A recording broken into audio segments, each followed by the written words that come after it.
नमस्कार friends, welcome to SCKG studies and SCKG 2.2 to YouTube channel classes. जैसा कि आप सबको पता है, अभी हम चैप्टर 6 जो कि procurement of goods and services है GFR के अंदर, उसके कुछ MCQ के थ्रू हम उस टॉपिक को अंडरस्टैंडिंग कर रहे हैं। MCQ के थ्रू टॉपिक को समझना हमारा पर्पस ये है कि अगर किसी क्वेश्चन की टिल्टिंग होती है, क्वेश्चन को कंफ्यूजिव बनाया जाता है, उस क्वेश्चन के बदले दूसरा तीसरा क्वेश्चन भी आता है अगर उस टॉपिक से रिलेटेड, तो we should be able to answer it. So इसलिए हम क्या कर रहे हैं, जो भी क्वेश्चन आएगा उससे रिलेटेड टॉपिक को हम सॉल्व करेंगे, अंडरस्टैंड करेंगे, और टॉपिक को अंडरस्टैंड करने के बाद उस MCQ को सॉल्व करेंगे। यह हमारा नया तरीका है। आपको कैसा लगता है? Please do right in the comment box. ये जो हम क्वेश्चन सॉल्व कर रहे हैं, इसमें हमने GFR का वो पार्ट लिया है विच इज अपडेटेड टिल 1 जनवरी 2024। आपको पता है GFR में जब से GFR आया है, GFR 2017 इसका नाम है, जब से GFR इंप्लीमेंट हुआ है तब से एक फ्रीक्वेंटली एक इंटरवल पे कोई ना कोई प्रोविजन गवर्नमेंट को लगता है कि इसको और सिंप्लीफाई करना चाहिए, इसको और मॉडिफाई करना चाहिए, गवर्नमेंट उसको करती रहती है। हाँ, प्रोग्रेसिवली इसको रिफाइन करने का प्रोसेस चल रहा है। हमारा काम है लेटेस्ट प्रोविजन के को ध्यान में रखना, क्योंकि जो क्वेश्चन सेटर है वो चेंज्ड प्रोविजन को ही जनरली वो लाइक करते हैं, डालते हैं। इसलिए हम जो इसमें आंसर डाल रहे हैं, हम इसमें जो क्वेश्चन ले रहे हैं, उसमें हमने ध्यान रखा है कि that is updated up to 1 January 2024। Question number 31। इससे पहले 21 to 30, 11 to 20, 1 to 10 and special MCQ and GeM publish हो चुके हैं। उसको पहले आप देख लें, तब इसको देखेंगे तो ज्यादा समझ में आएगा। Question number 31। Bid security of the unsuccessful bidders should be return to them at the earliest after expiry of the final bid validity and latest on or before the कुछ स्पेसिफिक डेट दिए हुए हैं, 30 days, 45 days, 60 days, 75 days. देखिए ऐसा है, ये जो bid security है वो ये रूल 170 में मेंशन हुआ है। इससे पहले वाले सेशन में हम चर्चा कर चुके हैं। तो रूल 170 में 1, 2, 3, 4 सब क्लॉज है। तो उसमें बिड सिक्योरिटी कितना होना चाहिए? 2 to 5% होना चाहिए। Bid security is valid up to 45 days. ये दो प्रोविजन हम पढ़ चुके हैं। बिड सिक्योरिटी किससे नहीं लेना है? MSE से नहीं लेना है, जो गवर्नमेंट से रजिस्टर्ड है उनसे नहीं लेना है, और स्टार्टअप कंपनी से नहीं लेना है। और ये चौथा प्रोविजन है उस बिड सिक्योरिटी रूल 170 का, क्या कि जो अनसक्सेसफुल बिडर है उनको मैक्सिमम कितने दिन के अंदर में उनकी बिड सिक्योरिटी अमाउंट लौटा देनी चाहिए। Bid security is valid for 45 days. Bid security is valid for 45 days. That is another provision. आप इससे पहले हम आपको दिखा चुके हैं, आपको हम दिखा देते हैं फिर से।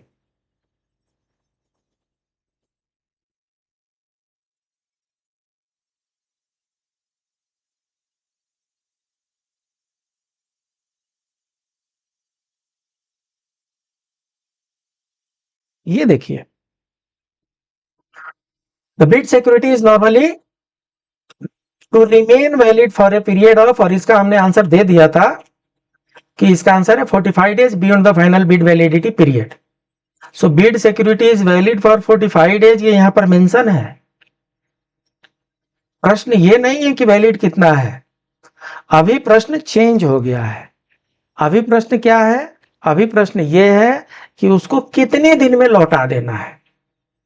अनसक्सेसफुल बिडर को आप लौटाएंगे ना, तो बिड सिक्योरिटी जिसको अर्नेस्ट मनी कहते हैं, that should be returned to the unsuccessful bidder latest before 30 days from the award of the contract, 45 days from the award of the contract, 68th day, 75 days. आइए देख लेते हैं, ये rule 170 का sub clause 2 है. Bid security of the unsuccessful bidders should be returned to them at the earliest after expiry of the final bid validity and latest on or before the 30th day after the award of the contract. 30 दिन के भीतर लौटा देना है. यह हमारा purpose यहां पर सॉल्व हो गया. 30 days after the award of the contract. लेकिन हम इस प्रोविजन को थोड़ा आगे भी पढ़ेंगे, हो सकता है किसी और क्वेश्चन में यह काम आ जाए. However, in case of 2 packets or 2 stage bidding, bid security of the unsuccessful bidders during first stage, that is technical evaluation, should be returned within 30 days of the declaration of the result of the first stage. So वैसे तो generally on completion of award of the contract 30 days के भीतर लौटा देना है. लेकिन जब 2 stage bidding होती है, जब क्या लगभग सभी 2 स्टेज बिडिंग हो रही है. पहले टेक्निकल बिडिंग होती है, टेक्निकल बिड में जो सक्सेसफुल होते हैं वो फाइनेंशियल बिड में जाते हैं. तो जो टेक्निकल बिड में अनसक्सेसफुल हो गया, अर्थात फर्स्ट फेज में ही जो अनसक्सेसफुल हो गया, तो फर्स्ट फेज के कंप्लीशन के 30 डेज के भीतर ही लौटा दीजिए. ये सेकेंड क्लॉज है, इस क्वेश्चन का पार्ट नहीं है, but it is a part of some question. इसको ध्यान में रखना है. Right. Question number 32. Performance security should be for amount of the value of the contract as specified in the bid document. Rule 170 में हमने bid security देखा. ये rule 171 है, ये परफॉर्मेंस सिक्योरिटी का कह रहा है. बिड सिक्योरिटी उन सबके लिए था जो बीडर है. अगर 50 कंपनी, अगर 50 फर्म बिडिंग कर रही है तो 50 फर्म जो है बिड सिक्योरिटी फुलफिल करती है. परफॉर्मेंस सिक्योरिटी उसके द्वारा दी जाती है who is the successful one, जिसको बिड अवार्ड किया जाता है, जो कॉन्ट्रैक्ट जीतता है. एक काम है और एक ही पार्टी इसको जीतेगी. बाकी 49 बिडर को अनसक्सेसफुल हो गए, उनको बिड मनी वापस कर देंगे. लेकिन जो कॉन्ट्रैक्ट जीत गया उसको कॉन्ट्रैक्ट के पीरियड के बीच में परफॉर्मेंस सिक्योरिटी अमाउंट जमा करना पड़ता है. आप जो परफॉर्म करेंगे, क्या गारंटी है कि आप परफॉर्म करेंगे? क्या गारंटी है कि बिना परफॉर्म किए ही भाग जाए? हमें तो कुछ सिक्योरिटी चाहिए ना, हमें तो कुछ गारंटी चाहिए ना. That is called performance security. और उसकी अमाउंट की यहां चर्चा हो रही है. Is it 3 to 10%, B 3 to 5%, C 5 to 15%, D 10 to 15%. आइए इसका प्रोविजन देखते हैं. मैंने प्रोविजन की बात इसलिए की क्योंकि इसमें क्या हुआ है, या इस क्वेश्चन के जहां भी आप आंसर ढूंढेंगे इसका आंसर मिलेगा 3 to 10%. ए मिलेगा, इस क्वेश्चन का आंसर ए मिलेगा 3 to 10%. क्यों ए मिलेगा? क्योंकि उन लोगों को गवर्नमेंट ऑफ इंडिया का लेटेस्ट अमेंडमेंट नहीं पता है. गवर्नमेंट ऑफ इंडिया ने 1 जनवरी 2024 को एक ऑफिस मेमोरेंडम के द्वारा जीएफआर के रूल 171 में अमेंडमेंट किया है. अमेंडमेंट क्या किया है आइए देखते हैं. ये देखिए, एग्जिस्टिंग रूल क्या है? Performance security should be for an amount of 3 to 10%. आपको हमने बताया, आप उस क्वेश्चन को जहां भी डालेंगे लोग उसका आंसर बताएंगे 3 to 10%, जो कि 31 दिसंबर 2023 तक वैलिड था. 1 जनवरी 2024 से गवर्नमेंट ऑफ इंडिया ने अमेंड कर दिया. अभी क्या है? अभी यह है कि performance security in respect of procurement only of goods, consultancy services, non consultancy services should be for an amount of 3 to 5%. Of the value. So कितना है, यहां पर 3 to 10% था, यहां पर क्या है 3 to 5%। और परफॉर्मेंस सिक्योरिटी इसमें सबसे लिया जाता था, इसमें परफॉर्मेंस सिक्योरिटी सिर्फ,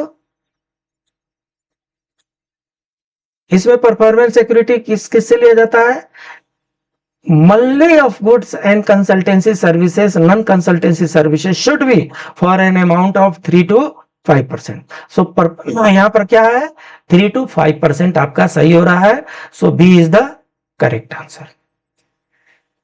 अपडेटेड वर्जन को ध्यान में रखना है, यहां पर आपको अपडेटेड वर्जन हम लेकर के आए हैं। So this is answer for the question number 32। Performance security should B 3 to 5%। Beed security कितना था,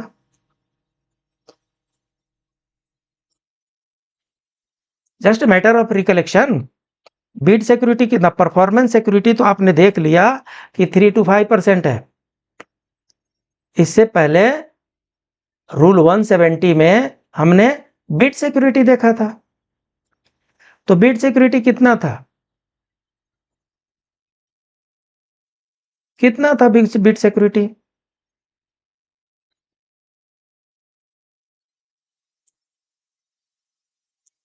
टू परसेंट टू 5%। ये देखिए बीड सिक्योरिटी का क्वेश्चन मैं आपको दिखा देता हूं। ये बीड सिक्योरिटी है, बीड सिक्योरिटी जो है वो 2 to 5% है, ये बीड सिक्योरिटी है। बीड सिक्योरिटी कितना है 2 to 5% है, बीड सिक्योरिटी इज 2 to 5%। जबकि परफॉर्मेंस सिक्योरिटी कितनी है 3 to 5%। ध्यान रखना है, Beed security 2 to 5%, performance security 3 to 5%। Beed security पहले होती है ना, तो जो पहले होती है वो 2 to 5% है, और बीड ओवर हो जाता है तो उसके बाद से बीड अवार्ड कर दिया, कंट्रैक्ट अवार्ड कर दिया जाता है, तो नेक्स्ट प्रोसेस हो गया, नेक्स्ट स्टेप हो गया, तो 2+1 कर दिया तो 3 to 5 हो गया, तो 3 to 5% जो होता है परफॉर्मेंस सिक्योरिटी है, राइट। हाँ, the amount of performance security plus security deposit, the amount of performance security plus security deposit retention money for procurement of works will continue to be 3 to 10%। तो question अगर ऐसे आता है तो answer A होगा, the amount of performance security plus security deposit, ये दोनों मिलाकर के 3 to 10% is the correct answer. सिर्फ परफॉर्मेंस सिक्योरिटी होगा तो 3 to 5% is the correct answer. Period for which performance security should remain valid beyond the date of completion of all contractual obligation of the supplier, including warranty obligation। वो rule 170 जो था वो bid के बारे में था। तो बिड वैलिडिटी पीरियड जो थी वो, बिड का अमाउंट जो था 2 to 5%, bid validity period 45 days, और जब बिड अवार्ड हो जाए तो अनसक्सेसफुल को 30 डेज के भीतर लौटा देना है। ये 171 है, ये परफॉर्मेंस सिक्योरिटी है। परफॉर्मेंस सिक्योरिटी जो है 3 to 5% है, और पीरियड, और उसको क्या करना है, period for which performance security should remain valid beyond the date of completion.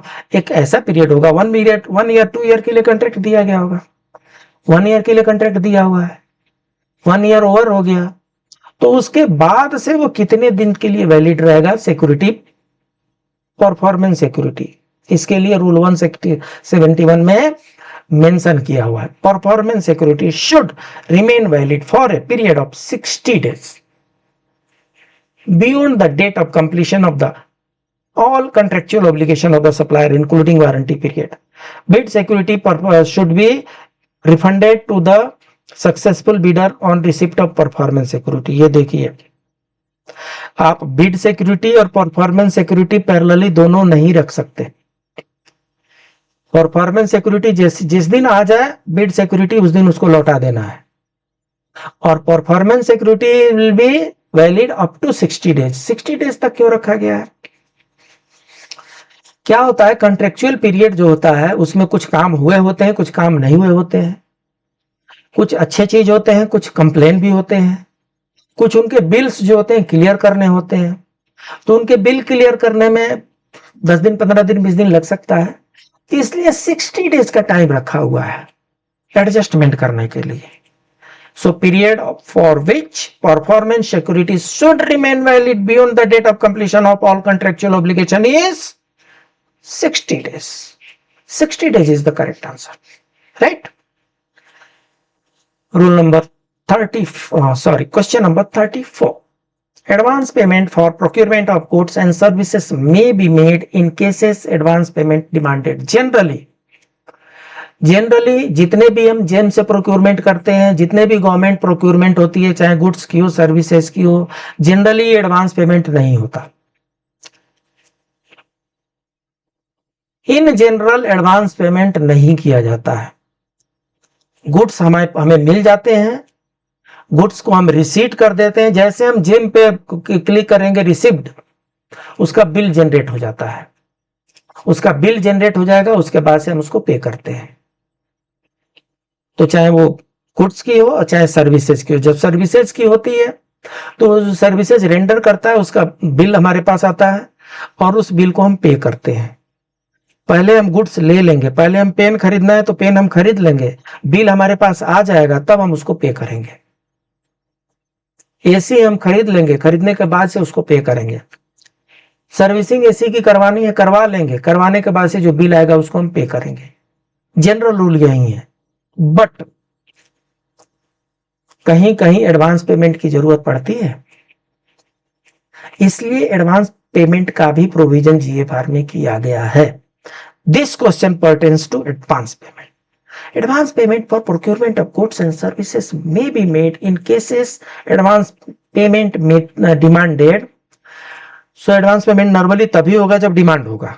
ये तो सही बात है, बिना डिमांड किए तो होगा नहीं. वो कंपनी बोल सकती है कि नहीं नहीं, मुझे तो 10%, 20%, 30% मुझे ये एडवांस चाहिए, तभी मैं आपका काम शुरू करूंगा, क्योंकि मुझे मैन्युफैक्चर करना है.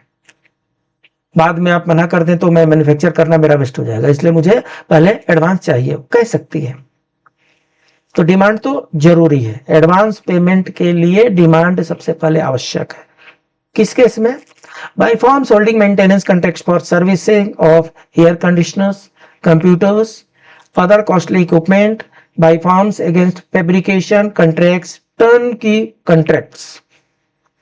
B, by firms supplying high value machinery and plants. C, by firms supplying scientific and technical items. D, by firms supplying items are located abroad. इसमें एक टर्मिनोलॉजी आई है, टर्न की कंट्रैक्ट. टर्न की कंट्रैक्ट क्या होता है? ये एक टर्मिनोलॉजी है बिजनेस वर्ल्ड में. टर्न की कॉन्ट्रैक्ट का मतलब ये होता है, जैसे कि हमने कोई घर बनाने के लिए किसी को कॉन्ट्रैक्ट दिया, तो ऐसा भी हो सकता है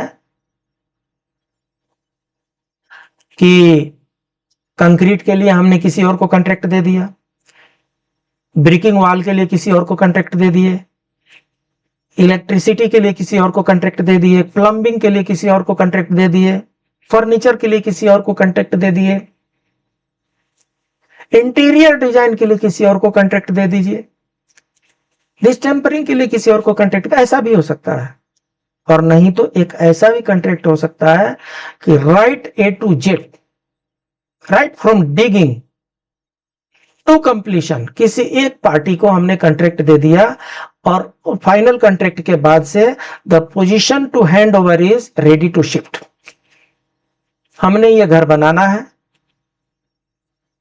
ये कुछ 3000 स्क्वायर फीट का घर बनाना है, ये 2 करोड़ रुपए में बनता है. आप हमें घर बना करके बाय 31 मार्च दे देंगे. 1 April I should be ready to move the house. So जब रेडी टू मूव पोजीशन में जो कॉन्ट्रैक्ट दिया जाता है उसको टर्न की प्रोजेक्ट कहते हैं, उसको टर्न की कॉन्ट्रैक्ट कहते हैं. जनरली ये कॉन्ट्रैक्ट कंस्ट्रक्शन फील्ड में ये ज्यादा यूज होता है, बाकी जगहों पे भी यूज होता है ये. सो टर्न की कॉन्ट्रैक्ट क्या होता है? Contract which hands over us in a ready to move position. उसको टर्न की कॉन्ट्रैक्ट कहते हैं। ये तो इस टर्मिनोलॉजी को हमने क्लेरिफाई किया। कभी कभी क्वेश्चन पेपर में ट्रिकी क्वेश्चन आ जाते हैं तो उसको सॉल्व करने में ये काम आता है। इसके आंसर के लिए हम रूल 172(1) में चलेंगे। Advance payment to suppliers. Advance payment to suppliers में क्या है? Ordinarily payments for services rendered और supplies made should be released only after the services have been rendered or supplied made. However, it may become necessary to make advance payments, for example in the following types of cases. So ऐसे cases में advance payment हो सकता है। किसमें? Advance payment demanded by firms holding maintenance contract for servicing air conditioner, computers, other costly equipment. Air conditioner, computer, other costly equipment. Advance payment demanded by firms against fabrication contract, turnkey contract. ठीक है? It is a contract. So turnkey project के बारे में बता रहे क्या? It is a contract where an independent agent provides all materials and labor and does all the work necessary to complete a project for a fixed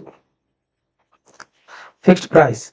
Traditionally, turnkey as a term is commonly applied to construction projects such as warehouse, other purpose built-in house, building or houses. The idea is that the building contractor finishes conduct a product that the buyer can utilize immediately. So ये turnkey के बारे में था।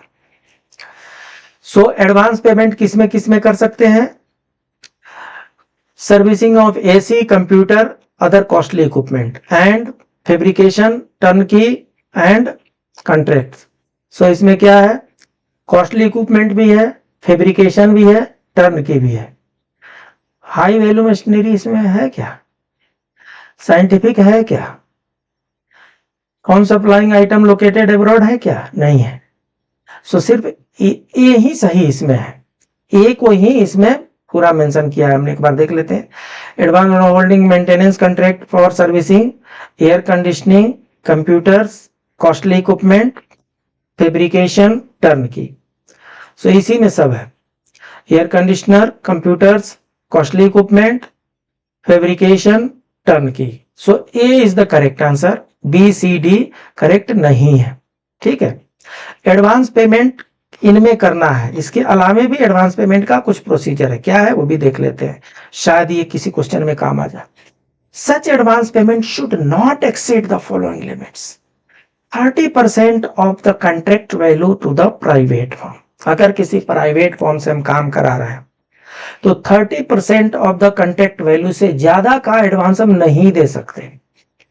अगर 10 लाख का है तो 30 लाख से ज्यादा हम नहीं दे सकते। और 40% of the contract value to state और central government agency. So PSUs अगर है, स्टेट पीएसयूज और सेंट्रल पीएसयूज को 40% तक पे कर सकते हैं। In case of maintenance contract, the amount should not exceed amount payable for 6 months under the contract. So अगर किसी प्रकार का मेंटेनेंस कॉन्ट्रैक्ट है, ऐसे कंडीशन में ये दो को ध्यान में रखते हुए भी जो उसका 6 मंथ का जो मेंटेनेंस है वो एक्सीड नहीं करना चाहिए एडवांस में, right? Ministry or Department of the Central Government may relax in consultation with their financial advisors. अच्छा, इसको रिलैक्स किया जा सकता है, डिपार्टमेंट इसको रिलैक्स कर सकती है। कैसे? In consultation with their financial adviser concern. उस मिनिस्ट्री के, उस डिपार्टमेंट के जो फाइनेंशियल एडवाइजर हैं उनसे कंसल्ट करके इसको रिलैक्स किया जा सकता है। The ceilings mentioned above while making any advance payment as above, adequate safeguard in the form of bank guarantee etc should be obtained from the firm. So ऐसे ही advance नहीं दे देना है। अगर एडवांस दे रहे हैं तो सिक्योर्ड एडवांस देना है। वो जो उसके लिए क्या करना है, adequate safeguard in the form of bank guarantee. कुछ बैंक गारंटी वगैरह कुछ ना कुछ ले लेना है, ऐसे ही नहीं दे देना है, right? So 30% for the private firm, 40% for the public sector undertakings. Maintenance award में 6 मंथ से ज्यादा का नहीं होना चाहिए। ये सीलिंग जो है रिलैक्स किया जा सकता है in consultation with the financial adviser, right. Part payment to supplier ये भी मेंशन किया हुआ है रूल 172(2) में, पार्ट पेमेंट का भी प्रोविजन है। Depending on the terms of delivery incorporated in a contract, part payment to the supplier may be released after it dispatched the goods from its premises in terms of the contract. So part payment किया जा सकता है provided that item has left the premises of the supplier. Otherwise नहीं करना है, right? So हमारा question ये था 34, एडवांस पेमेंट किस कंडीशन में, तो A is the correct answer. Advance payment generally नहीं किया जा सकता है, नहीं किया जाता है, लेकिन firms holding maintenance contract for servicing of air conditioners, computers, other costly equipment by firms against fabrication consultation contracts, turnkey contracts, इनको एडवांस पेमेंट दिया जा सकता है। अगर प्राइवेट फर्म है तो 30%, अप टू 30%, अगर पब्लिक सेक्टर अंडरटेकिंग है तो अप टू 40%। अगर मेंटेनेंस कॉन्ट्रैक्ट है तो 6 मंथ से ज्यादा का नहीं होना चाहिए। और ये जो सीलिंग है that can be relaxed in consultation with the departmental financial adviser, ये ध्यान में रखना है, right. Next question, in case of advance to private firms, लीजिए अभी हम चर्चा कर रहे थे। So in case of advance to private firm it should not exceed, अब तो आपको ऐसे बता देना चाहिए, अभी अभी इसको सॉल्व किए हैं, आपको झटके से बता देना चाहिए। क्या प्राइवेट फर्म यहां पर है ना 30%, PSU 40%, maintenance contract up to 6 month, relaxation financial adviser के कंसल्टेंसी से, so 30% is the correct answer, right. आपका चैनल एसीकेजी स्टडीज, इसको लाइक करें, सब्सक्राइब करें, अपने दोस्तों के साथ शेयर करें, कमेंट बॉक्स में अपने व्यूज भी डालते रहें। ये थोड़ा हमारे लिए मोटिवेशनल फैक्टर का काम करता है, और जहां करेक्शन की जरूरत पड़ती है उसके अनुसार हम इसको मॉडिफाई करते हैं। आपको पता ही है पहले हम ये क्लासेस लगभग 90% हम इंग्लिश में चलाते थे, आप लोगों के ही एडवाइस से हमने इसको अभी इंग्लिश हिंदी में कर दिया है। मटेरियल इंग्लिश में होता है एंड जो समझाने वाली जो बातें हैं वो हिंदी में होती है। आप लोगों को और भी कुछ इसमें करेक्शन की जरूरत है, please do let me know in the comment box. Question number 36, in case of advance to a state और central government agency, so public sector को देना है, ये भी हम आपको बता चुके हैं, बताने की जरूरत है क्या। 40% is the correct answer, 30% private के लिए, 40% पब्लिक सेक्टर अंडरटेकिंग के लिए। इन case of maintenance contract the amount of advance should not exceed the amount payable, ये भी आपको हम बता चुके हैं, मेंटेनेंस कॉन्ट्रैक्ट में 6 मंथ से ज्यादा का नहीं होना चाहिए। सब एक ही में था, 172 में ही, रूल 172 में ही सब मेंशन किया हुआ है एडवांस के लिए। क्वेश्चन नंबर 38, मिनिस्ट्रीज और department of the central government may relax the ceiling in consultation with, जो सीलिंग का परसेंटेज था 30%, 40%, maintenance up to 6 month, that may be relaxed with consultation with, आपको हम बताए थे उसी प्रोविजन में था। CGA no, CA&G no, their principal accounts officer no, their financial advisor yes, financial advisor is the correct answer। ये सब हम चर्चा कर चुके हैं, इसलिए हम उसको रिपीट नहीं कर रहे हैं। Question number 39, state whether true or false, if a firm quotes nil charges consideration the bid shall be given priority and be treated as lowest one as it will most economical to the state।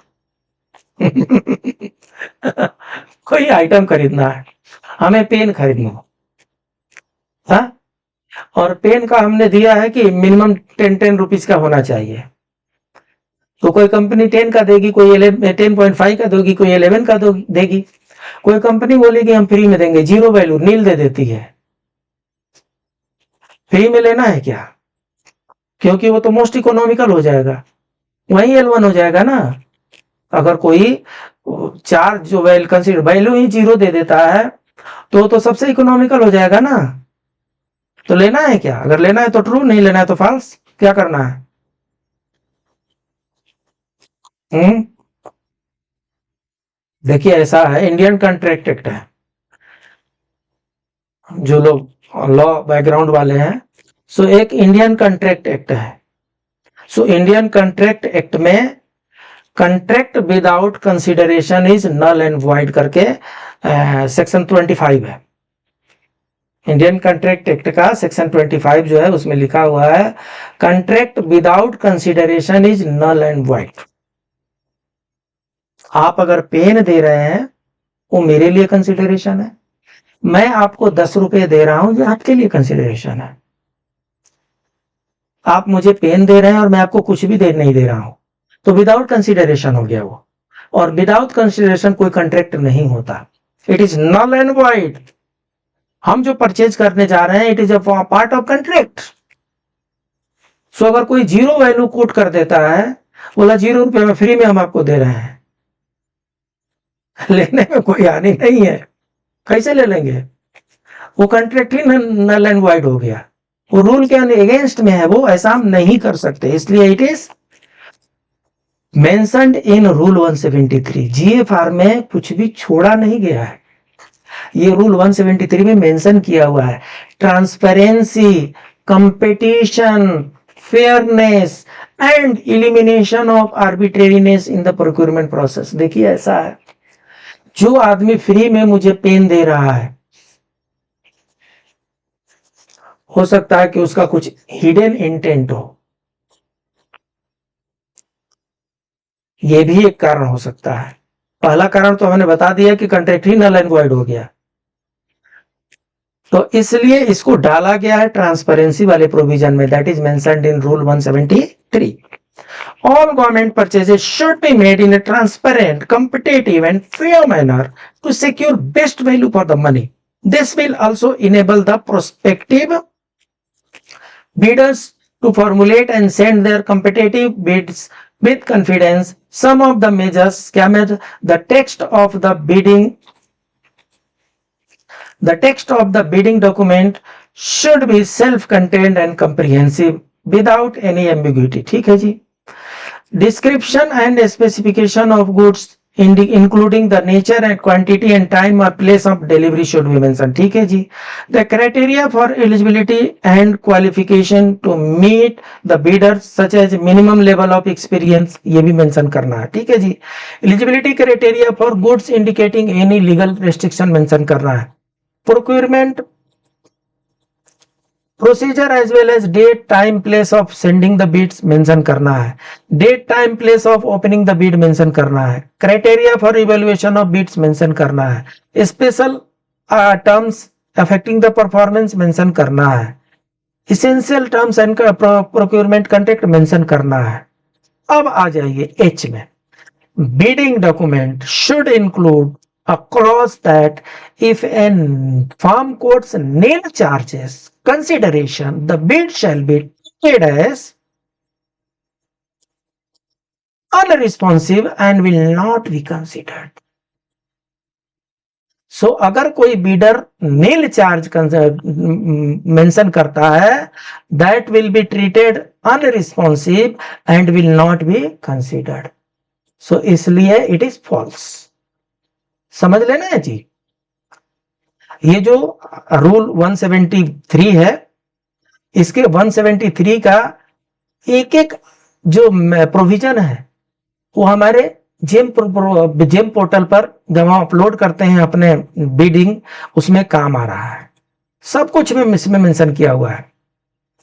Competitiveness ध्यान रखना है, bidding document में क्या क्या रहना है वो ध्यान रखना है, डिक्लेरेशन में क्या क्या देना है वो ध्यान रखना है, एलिजिबिलिटी क्राइटेरिया क्वालिफिकेशन में क्या क्या रखना है ये भी आपको ध्यान देना है, eligibility criteria for goods indicating the legal restriction भी बताना है आपको, procedure as well as date time place of sending आपको बताना है, date time place of opening bid आपको बताना है, criteria for evaluation of bid आपको मेंशन करना है, स्पेशल टर्म्स अफेक्टिंग परफॉर्मेंस आपको मेंशन करना है, इसेंशियल टर्म्स एंड कॉन्ट्रैक्ट आपको मेंशन करना है, और साथ में ये भी मेंशन करना है कि if a firm quotes nil charges consideration, the bid shall be treated as unresponsive and will not be considered. इसलिए answer is false. Next question, question number 40. In case a purchase committee is constituted to purchase or recommend the procurement, no member of purchase committee should be reporting directly to any other member of such committee in cases estimated value of procurement exceeds. So क्या होता है, purchase committee जो बनती है, purchase committee में के जो member होते हैं, अलग अलग मेंबर नॉमिनेट किए जाते हैं, बट एक वैल्यू है, उस वैल्यू से ज्यादा अगर अमाउंट का प्रोक्योरमेंट है तो उसमें जो परचेज कमेटी के जो मेंबर है, जनरली 3 होते हैं, ये एक दूसरे को रिपोर्ट नहीं करने वाले होने चाहिए. वो अमाउंट क्या है, रूल 173 में ही मेंशन किया हुआ है. In case a purchase committee is constituted to purchase or recommend the procurement, no member of the purchase committee should be reporting directly to any other member of such committee in case estimated value of procurement exceeds rupees 25 lakh. So up to 25 lakh कोई प्रश्न नहीं उठता कि कौन किसको reporting कर रहा है. वैसे परचेज कमेटी के member should not report to each other, independent होना चाहिए, they should report to some other officer. लेकिन अगर परचेज कमेटी के मेंबर्स जिसमें बिडिंग का अमाउंट है 25 लाख, अगर वैसे हैं तो in all commission the purchase committee should be reporting directly, should not report directly to one of the member of such committee if the value exceeds rupees 25 lakh. So answer is B. Rupees 25 lakh is the correct answer. आपका दूसरा channel एसीकेजी 2.22, जिस पर SSO probation clearance के सारे study material है, जिस पर ESIC deputy director के रिक्रूटमेंट के स्टडी मटेरियल है, जिस पर जनरल इंग्लिश के भी स्टडी मटेरियल, जिस पर आरटीआई के स्टडी मटेरियल है. इनको भी जब मौका मिले व्यू करें, लाइक करें, सब्सक्राइब करें, अपने दोस्तों के बीच में शेयर करें. मिलते हैं अगले क्लास में. इससे भी ज्यादा इंफॉर्मेटिव क्लास लेकर के आ रहा हूं आपके लिए, सिर्फ आपके लिए. तब तक के लिए please keep on enjoying ACKG studies and ACKG 2.22 YouTube channel classes. नमस्कार.